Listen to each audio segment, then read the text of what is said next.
Hello, and welcome back to my YouTube channel. Today we have another case, as you saw in the title, and it's about Simone Strobel.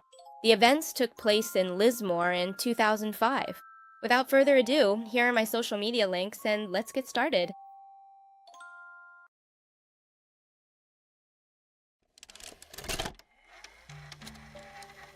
There are 4 people involved in what happened. Among them are Tobias, 24, Simone, 25, Katrin, 28, and finally Jens, who was 25. Simone and Tobias were a couple. Simone Strobel had been working for 3 years as a kindergarten teacher, while Tobias worked for 6 months after graduating with a degree in sports science and physical education. All of this was so they could both travel to Australia. They had been together for 6 years and met at a party when they were teenagers. Simone had left her home in Germany, and with it, her family. Her parents were Gabby and Gostel. I honestly don't really know how to pronounce that. She had a sister named Christina, a brother named Alexander, and a farm. She came from a conservative Catholic family who really weren't too comfortable with the idea of their daughter going off to travel the world, even though they didn't stop her. Her family described her as a very kind person. She played the trumpet and the guitar, and she liked theater and tennis. Tobias, on the other hand, lived with his parents and his sister Katrin. Tobias's father was part of the German army, although mostly he took care of some army facilities and also had a farm. Meanwhile, Tobias's mother was a homemaker. Simone and Tobias's parents already knew each other since they attended the same Catholic church. Without further ado, let's move on to the concrete facts, specifically the trip to Australia. Tobias and Simone arrived in Australia for the first time in August 2004, where they stayed on a work visa. They planned to travel around while working on a few odd jobs. That way, they could get to know Australian culture and experience it for themselves. Then, in January 2005, Tobias's sister, Katrin Suckfield, and her friend Jens Martin arrived. Everyone was really excited about this trip, and Simone and Tobias picked them up at the airport. From there, the 4 of them traveled north, passing by the Great Barrier Reef. After that, they headed south and ended up spending a few days at a remote campsite on the Sandon River, which was a couple of hours south of Lismore. Jens described it as the best 3 weeks they'd ever had. Everyone was getting along really well up to that point. On the morning of February 11th, 2005, Tobias, Simone, Katrin, and Jens had packed everything up and loaded it into the high-top Toyota Hiace van that Simone had bought when she first arrived in Australia. It's one of those vans you see a lot, the kind backpackers use. You can load it up with a ton of stuff and still have enough space for everything you need. They left the campsite at the Sandon River and headed north for a 2-hour drive to Lismore. The van they had was packed with all the typical gear you would expect for a backpacker: a bed on top, a place to sit, convenient storage space, and a cooking setup in the back. When they finally got to Lismore, the weather was pretty bad. It was raining, which is actually supposed to be common in this area. It said to rain for days and days without stopping. This would later become a problem.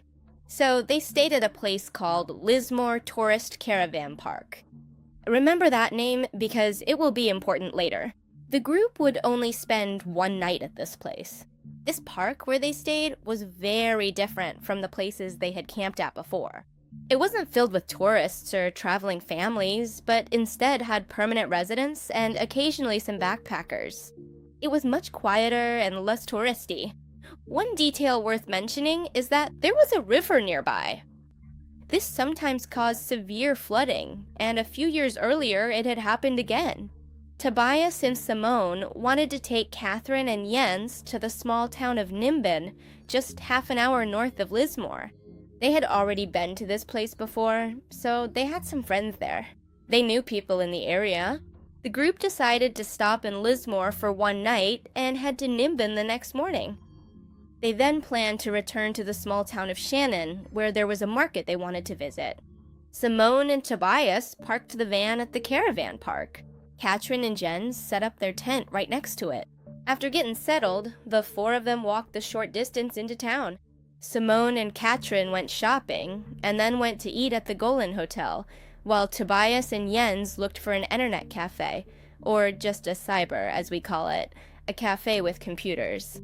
Both groups ate separately. Simone and Katrin were at the Golan Hotel, like I mentioned, and the other two had gone to an Irish pub across the street. Apparently, at that point, everyone needed their own space. Things had started to get tense, since after so many days of rain and being together all the time, they were really starting to get on each other's nerves. Tobias, in particular, had been in a bad mood all morning. While they were at the cyber cafe, Tobias and Jens ran into a Japanese tourist named Gun, whom they had met before on one of their trips. He was staying over at the same caravan park as they were, so they suggested meeting up later to go to a nearby pub. After lunch, the group got together and made their way back to the campsite. However, the tension in the group remained. The girls wanted to talk alone, and Tobias was still in a really bad mood. The thing was, because of the rain, they couldn't go very far, so they had to wait until nightfall. Gunn met up with them early in the evening, and together they went to the Irish pub, which was just 5 minutes away. But they couldn't get in because the pub had a dress code, so they had to keep walking, since they ran into the same problem at the Metropole Hotel. So they all ended up at the Golan, the same place where they had eaten before. Before getting to the pub, they had already been drinking and smoking.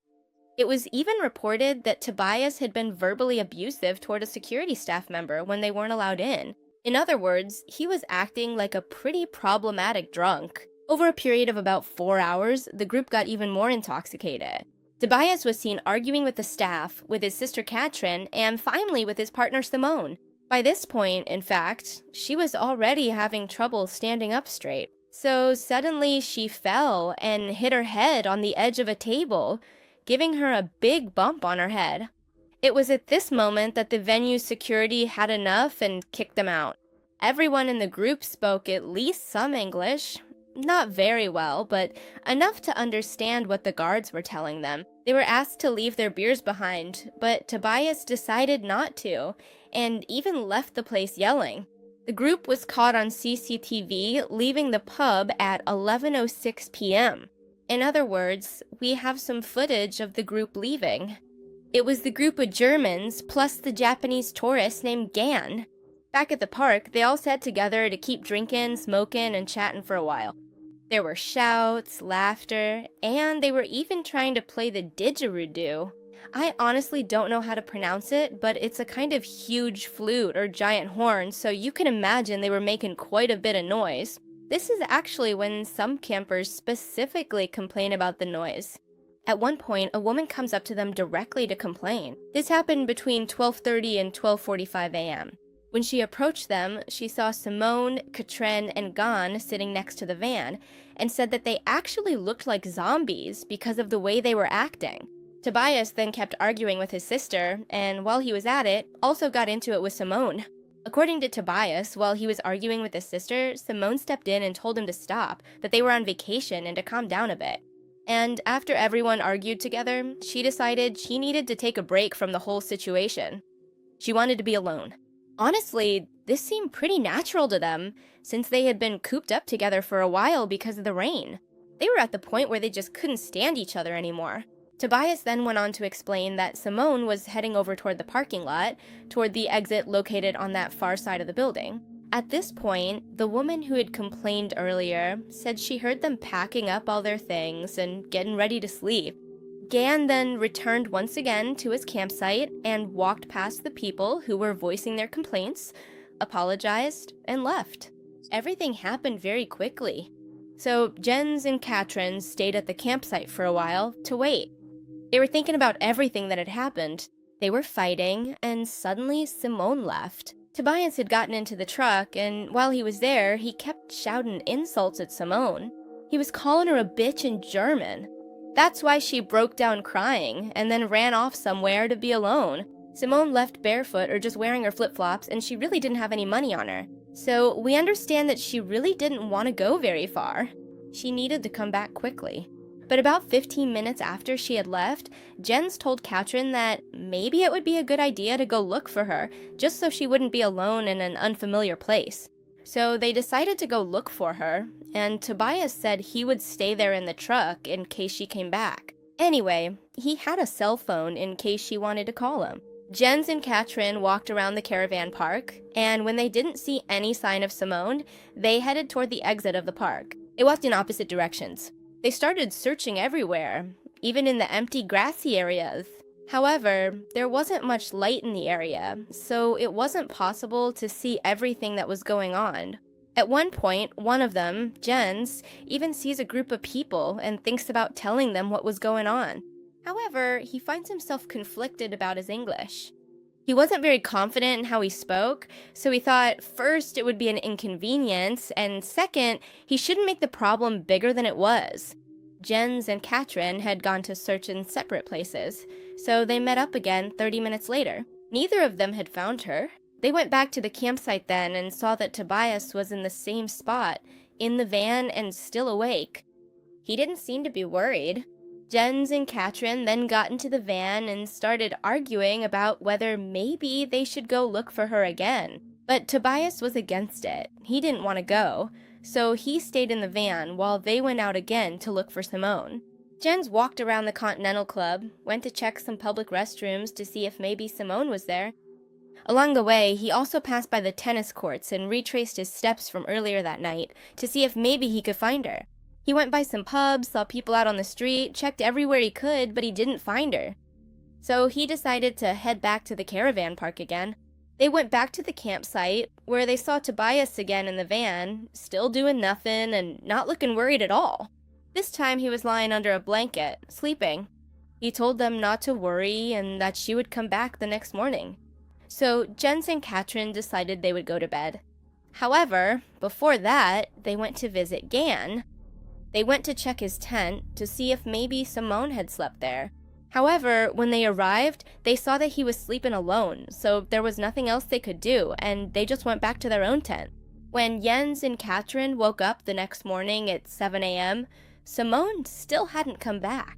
Tobias was awake, and this time he was worried. Or at least you could see it on his face. He then suggested they grab all their things, pack them up, and put them in the truck so they could park it outside the park, since they had to leave at 10 anyway. All this while he and Jens would go to the police to report that Simone was missing. Jens and Katrin told Tobias where they had searched the night before, and during this conversation, Tobias told them they shouldn't mention certain details to the police, like the fact that he and Simone had been fighting the night before. After Tobias and Jens finished packing, they headed to the entrance of the park. At this spot, there was a tent, or as we call it here, a tarp, silver in color. They thought that since this tent was so close to the entrance, if Simone had left the area, she would have definitely had to pass by there. When Tobias and Jens described Simone, this person told them he had never seen her, and in fact, it was also the first time he had seen them. He also thought that maybe they were accusing him of trying to hide Simone inside the tent, so he invited them in. There was nothing inside. Through all of this, they never asked the park manager if he had seen Simone, which could have been a good lead. And they were also described by the other people at this place as very calm. They weren't in much of a hurry to find her. After talking to the person in the silver tent, they went to the police. Meanwhile, Katrin had remained waiting by the van, and the man who was inside that tent approached her directly and, out of nowhere, boldly suggested to her that they have sex. At the time, she laughed, but later she said that she actually felt pretty embarrassed. She really didn't like the situation at all.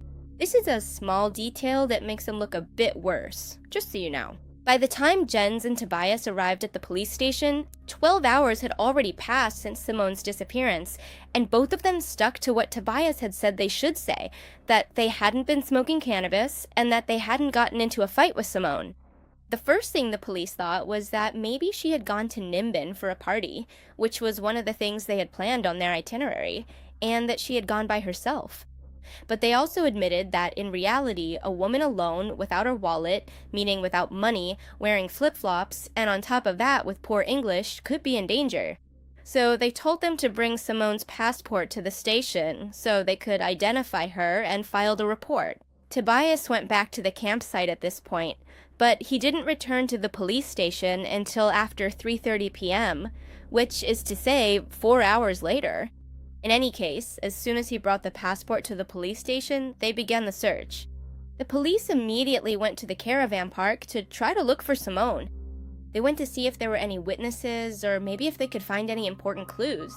They also considered using a search dog, but Tobias was told it would take a week or even several weeks to bring one in. That night, a group of 7 state emergency service volunteers and 3 police officers began to search the perimeter of the caravan park.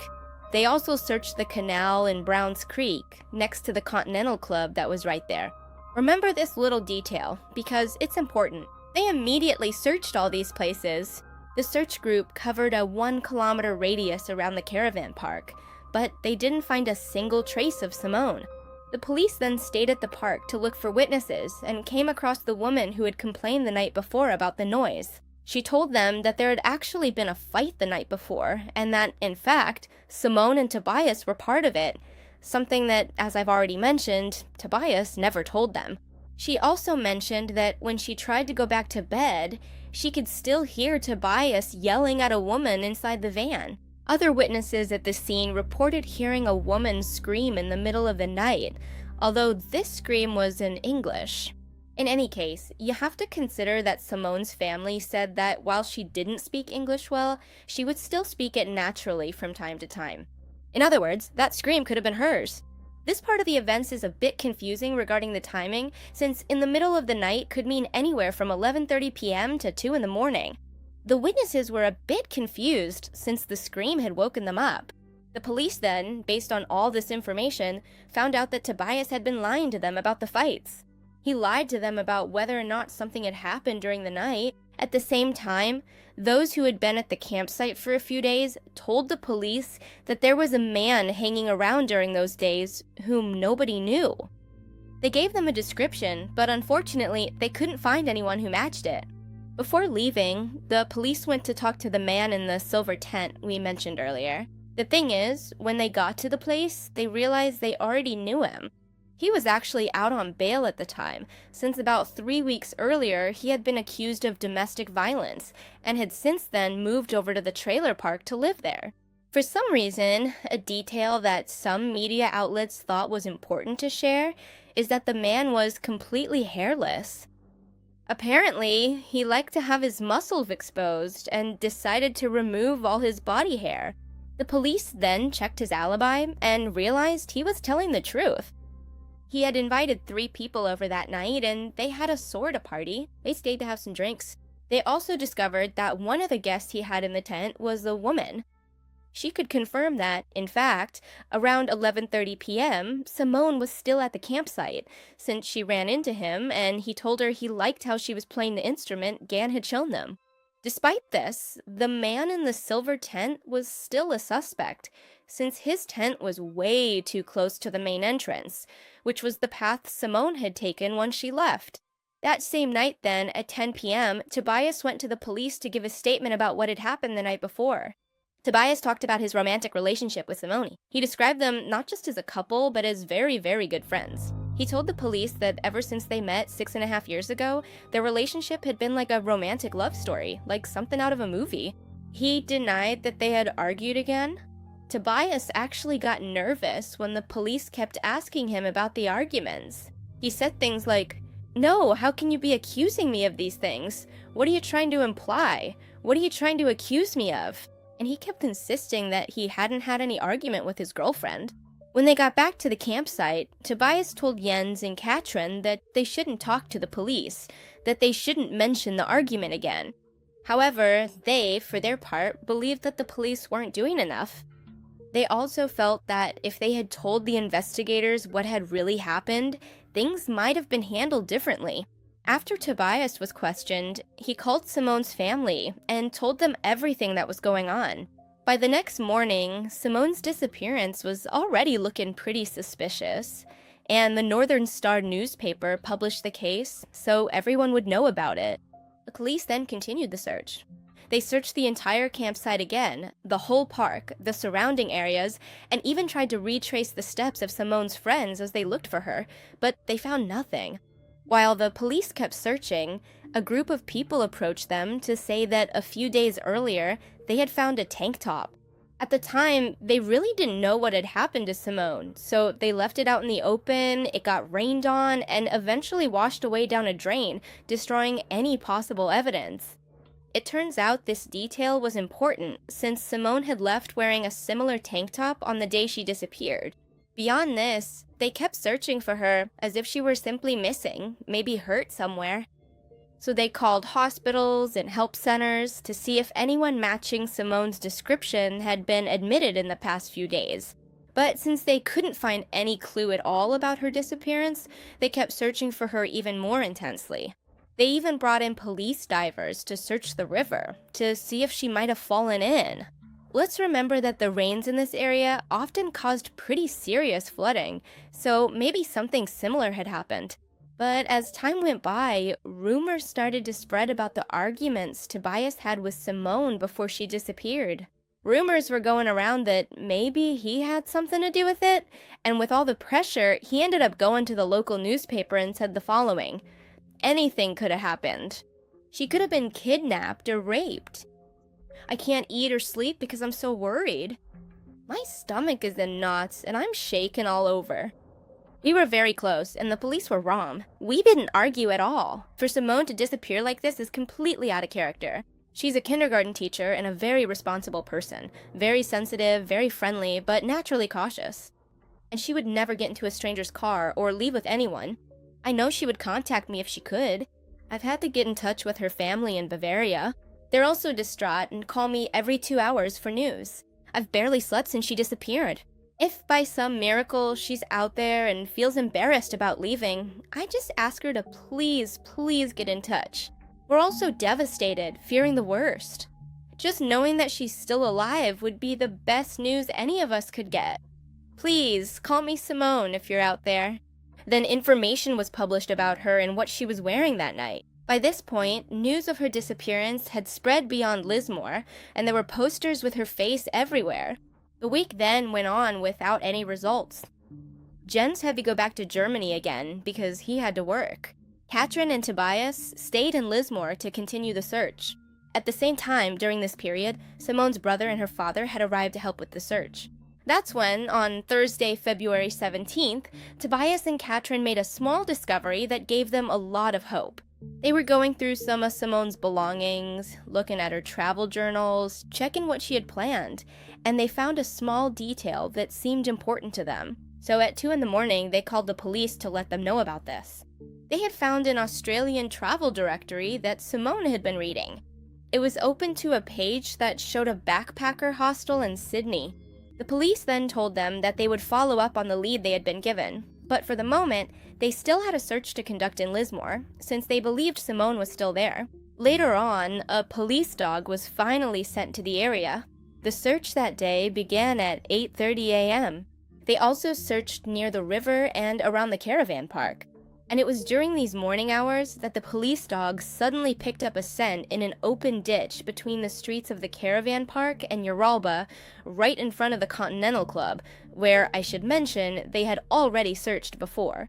At 9:15 a.m., then, after 6 days of searching through heat and rain, the police dog found a body. This was the body of a woman, almost unrecognizable, completely swollen and pale, at the Continental Club. There was no doubt in the minds of the police that this was Simone's body, even though there were still some tests to be done. I want to clarify again that this place had already been searched, that they had searched for 6 days, and that the Continental Club had been a pretty important area in the investigation.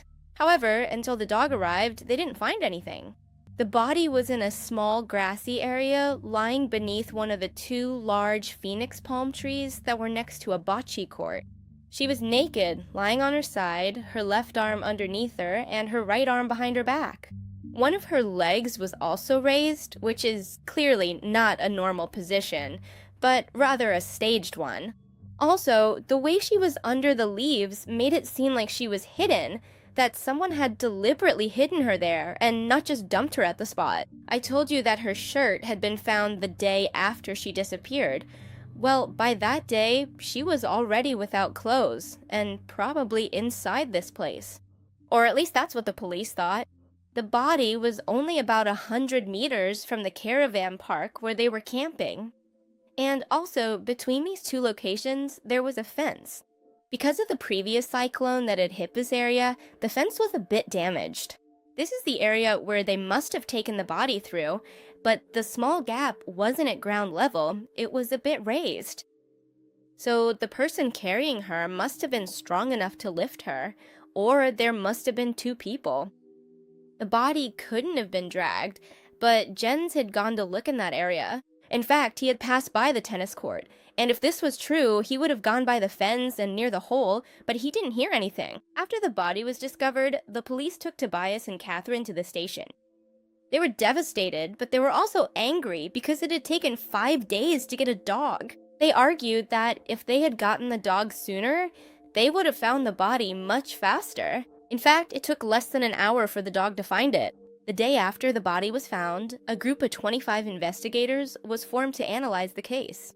Everyone actually knew that the body was Simone's, regardless of whether tests still needed to be done or not. While all this was happening, Tobias and Catherine decided to move to a place 30 minutes from Lismore. For quite some time, Tobias insisted that the police had done a poor job and was pretty unhappy with how they had handled the investigation. He kept insisting that the process was so slow that he went 6 days without finding his girlfriend. He gave another statement to a local newspaper. The police wasted 6 days. They told me not to worry, that she would turn up in Nimbin or Byron Bay or at a commune. They said she might be doing drugs, but I know my girlfriend. She didn't do things like that, and she didn't use hard drugs. Last weekend, I begged them to get a sniffer dog, but they told me it would take too long to send one. A long time ago, Simone and I were stopped in our van and sniffer dogs searched us. They'd get a dog to look for drugs, but not for a human life. When they finally got the dog, 5 or 6 days later, they found the body right away. Later, they tried to tell me it was a cop, not the dog, who made the discovery. Maybe in the next couple of years, if someone goes missing, the police will do a better job for someone else. She was dead for 6 days, just 100 meters from me. For his part, the police superintendent responded to all of this by saying that they had actually done their job well and that Tobias was exaggerating, completely denying everything Tobias had said. It wasn't until February 22nd then that the autopsy was completed. Dental records confirm that, in fact, this was Simone's body. The abrasions on Simone's body indicated that she had been carried or dragged face down through the broken fence of the Continental Club when she was already naked. There were almost 30 post-mortem injuries, so it was concluded that Simone was already dead when she was taken through that fence. The palm leaf impressions on the underside of her body indicated that she had been placed in that position, not rolled or pushed. The leaves had been scattered over her and had been torn from the tree and placed along her body. There were no signs of sexual assault, so it was believed that removing her clothes was a staged act to make the crime look sexually motivated when it wasn't. There were no defensive wounds, and she didn't have any dirt or skin under her fingernails. There were no bruises around her nose or mouth to suggest excessive force. Her larynx was intact, and there was no evidence of strangulation. The abrasions, as well as a physical reenactment, suggested that 2 people might have lifted Simone over the fence. As we mentioned before, her weight was too much for one person to have lifted her. Although there was also the possibility that it was just one person. The thing is, this would be even more difficult. No useful DNA evidence or fingerprints were found. The only thing at the scene was a blonde hair hanging from the fence. However, it didn't have a root, so a DNA test couldn't be performed. The toxicology report revealed low levels of cannabis and a blood alcohol reading of 0.286. The coroner ultimately ruled out alcohol intoxication. Regarding the cause of death, the coroner stated that she may have been suffocated with a pillow or a plastic bag. He also said that the attack didn't seem to have been planned, but rather spontaneous, and that he doubted the person who did this was a stranger. During the investigation, they continued questioning everyone who might have been there the night of the disappearance. Among them were people from the Continental Club. However, after questioning them, nothing really came up. The most suspicious of all, actually, was still the man with the silver tent. They had also asked him earlier about what happened, and he said he hadn't even seen Simone. However, he was saying some rather troubling things to the people around him. For example, a group of witnesses had heard him say that Simone had it coming. A staff member from the Golan Hotel, on the other hand, said that this man had been talking nonsense, and among that nonsense, he said he was looking for people to cut with his machete. They then tried to question the man from the tent more thoroughly about what had happened that night. And he ended up admitting that the group he was with had ended up drinking a bit too much. They had used cannabis, rum, and finished off an entire barrel of wine. He also admitted that he had been near the Continental Club, but insisted he had absolutely nothing to do with the murder. He voluntarily handed over his clothes for forensic testing and left. He cooperated in every way he could, according to the media. That's how he was finally ruled out as a suspect. The police knew that Tobias was lying about his statements from that night. All the investigators knew he hadn't said anything about the arguments, which was a serious mistake, since all the witnesses who had testified said they had fought, even the security staff at the places they went to that night. They all said that Tobias and Simone were fighting. So the police started to believe that he had committed the murder and that Katrin, his sister, had helped him. Despite all these suspicions, Tobias knew they couldn't keep him in Australia for much longer.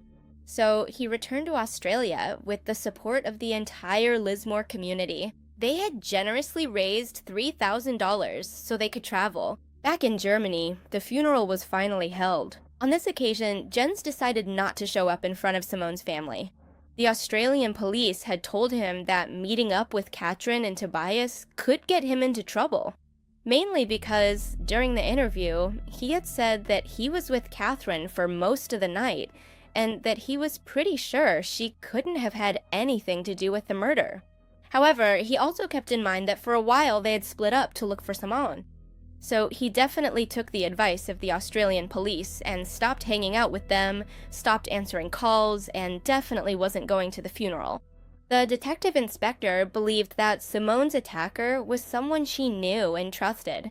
Simone's body, which was carefully hidden in a spot very close to where she was staying, was a sign that the person who left her there wanted her to be found soon.